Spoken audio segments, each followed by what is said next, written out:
साथियों नमस्कार, मैं सुरेंद्र कोहली आप सभी साथियों का अपने डी वाले भैया यूट्यूब चैनल पर हार्दिक स्वागत व अभिनंदन करता हूं। साथियों, आज की अपनी इस वीडियो के माध्यम से मैं आप सभी को बताऊंगा कि प्राप्त जानकारी के अनुसार जैसा कि मुझे मालूम हुआ है तो उसी के अनुसार मैं आप सभी साथियों को बताऊँगा कि सहारा इंडिया का प्रबंधन क्या चाहता है।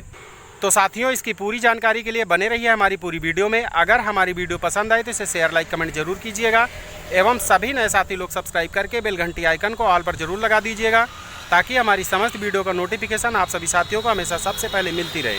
तो साथियों, आइए जानते हैं बिना देर किए हुए प्राप्त जानकारी के अनुसार कि सहारा इंडिया का प्रबंधन क्या चाहता है। साथियों, अभी हाल ही में जैसा कि अभी अप्रैल महीने में ही 16 तारीख को माननीय सुप्रीम कोर्ट में सहारा से विवाद केस को सुना गया था।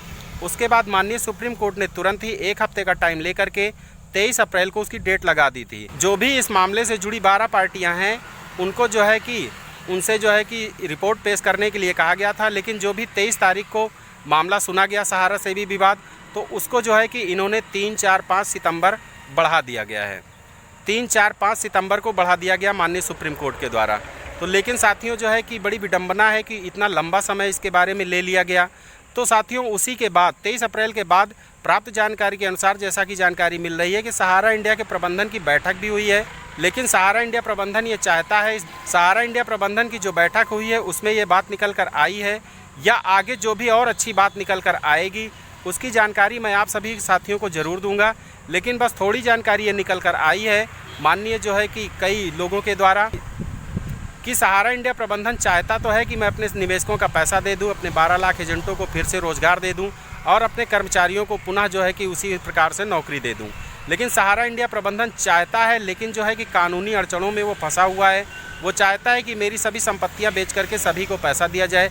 जैसा कि सहारा श्री स्वर्गीय सुब्रत राय जी के निधन के बाद कि उनकी पत्नी ने भी बोला था कि मैं अपने जीते जी सहारा इंडिया के निवेशकों का पैसा ज़रूर दे देंगे, लेकिन कि वो अभी पूरा नहीं होता दिख रहा है क्योंकि अभी कानूनी अड़चन है। माननीय सुप्रीम कोर्ट में मामला सहारा से भी विवाद चल ही रहा है। तो जिसकी डेट कि 3, 4, 5 सितंबर आई है, तो उसके बाद ही कुछ ना कुछ हो सकता है। अभी चुनाव का पर्व भी चल रहा है। तो मेरा कि लोकसभा चुनाव में लड़ रहे सभी लोकसभा प्रत्याशी, जितने भी सम्मानित प्रत्याशी हैं, सभी से विशेष निवेदन है कि आप सभी लोग एक वोट के लिए इतना कि चुनावी जनसभा करते हैं, एक लोगों से वोट मांगते हैं, एक गली, एक शहर, एक गांव में जाते हैं, सभी से वोट मांगते हैं। तो सहारा इंडिया के निवेशक 13 करोड़ निवेशक हैं, 12 लाख एजेंट हैं और कर्मचारी हैं। तो इनकी संख्या बल को आप देखिए, अगर प्रति परिवार में 4-5 सदस्य भी लिया जाए तो 50-60 करोड़ जनता कि इससे परेशान है। तो सहारा इंडिया के निवेशकों का दर्द समझे। जो लोकसभा चुनाव में सभी प्रत्याशी, सम्मानित प्रत्याशी किसी भी पार्टी के हों, वो लड़ रहे हैं, इनके दर्द को उठाएं, इनके भुगतान के मुद्दे को उठाएं कि इनका पैसा मिलना चाहिए।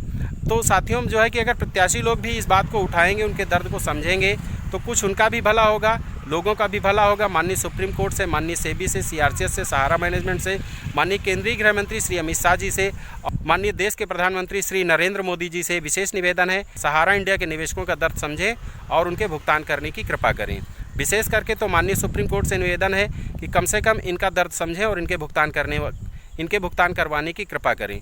तो साथियों, बस आज आपको यही अपडेट देना था कि सहारा इंडिया प्रबंधन क्या चाहता है। सहारा इंडिया प्रबंधन फिर से रोज़गार चाहता है, लोगों को देना, पैसा देना चाहता है, सब कुछ चाहता है, लेकिन बिना सुप्रीम कोर्ट के आदेश के वो कुछ भी नहीं कर सकता है। इसलिए अभी आप सभी को सितंबर तक इंतज़ार करना होगा। तो साथियों, मिलते हैं अगली किसी अन्य वीडियो में। अगर सहारा इंडिया प्रबंधन द्वारा या सहारा इंडिया कंपनी द्वारा या माननीय सुप्रीम कोर्ट द्वारा कोई अगर अपडेट आता है तो उसकी पूरी जानकारी लेकर के, तब तक के लिए आप सभी साथियों को सुरेंद्र कोहली एवं डी वाले भैया का प्यार भरा नमस्कार।